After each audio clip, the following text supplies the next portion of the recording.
Hey, cabin lovers, and welcome back to another episode of my Dream Log Cabin podcast. My name's Lindsay Sutherland. I'm your host, and I'm so grateful to have you here with us today. Today, I want to talk about the three basic things that every cabin lover should have in their cabin when they're designing it. Now, it is true, you don't need an extravagant log cabin to be happy. I know when my husband and I moved into our log cabin, it isn't even nearly what you see in these beautiful centerfolds of the Log and Timber magazine or those glorious pictures you've been snooping around on Pinterest. I get it. And you know, a lot of times at Caribou Creek, we are asked, do you guys ever just build like smaller cabins, or is everything you build this extravagant luxury cabin? The answer is we build all kinds of cabins, all shapes and sizes, and we've even built a playhouse. So the truth of the matter is, I think what happens is there's this perception, in magazines and on Pinterest and social media of these amazing estates that are just glorious. And don't get me wrong, they certainly are. But at the end of the day, we don't need something that extravagant to truly be happy and in love with our cabin. I know from experience. And I remember the first night in our cabin by the log fire, and my husband and I were just so content and filled with joy and the cozy feelings that we're all aiming for. It was real. It was there. And it didn't take an extravagant log home to make that possible for me. And I know it won't take an extravagant log home to make that possible for you.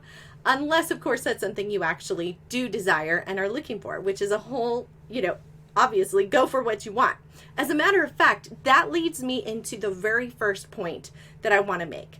Really, your log cabin just needs to fulfill what you want. So what I mean by that is it needs to have the right amount of space, not too much, not too little. It should have the right amount of storage.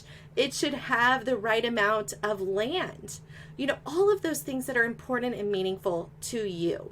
I've done a lot of episodes talking about how to visualize that, how to get clear on what you want so that when you go into the design, you have all those things thought through. In fact, I will link an episode below that walks you through our design questionnaire to get you thinking down that vein so that, maybe you're like, I don't really know what I want.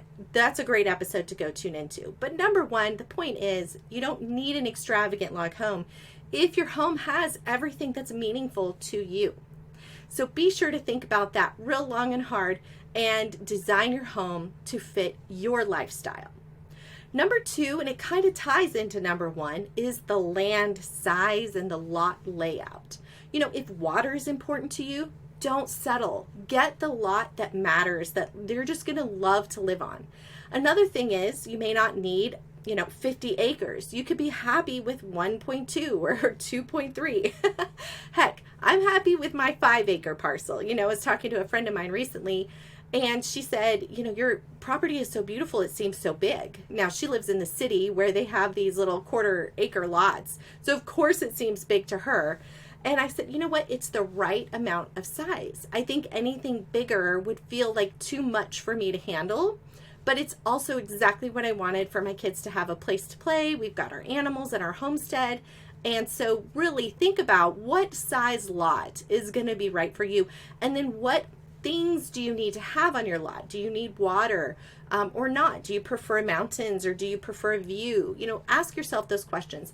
And at the end of the day, the homeliness of your log cabin on the perfect piece of land could be the whole experience you're going for. So that's tip number two.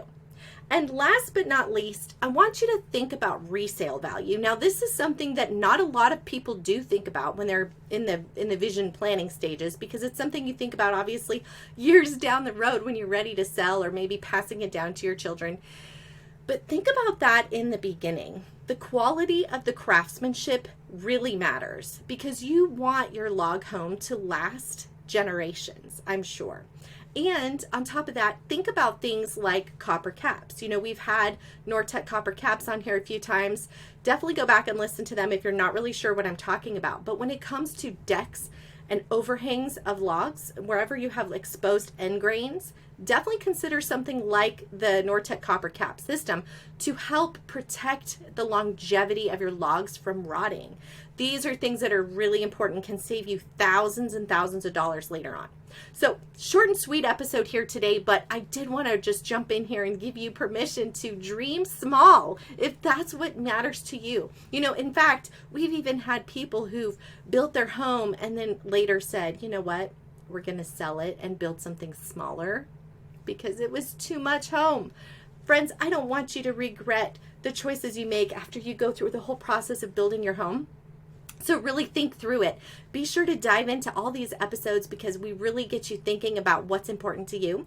And don't be afraid to reach out to Caribou Creek. We're more than happy to talk to you and, work through your dream plan and help you get that design laid out the exact way you want it.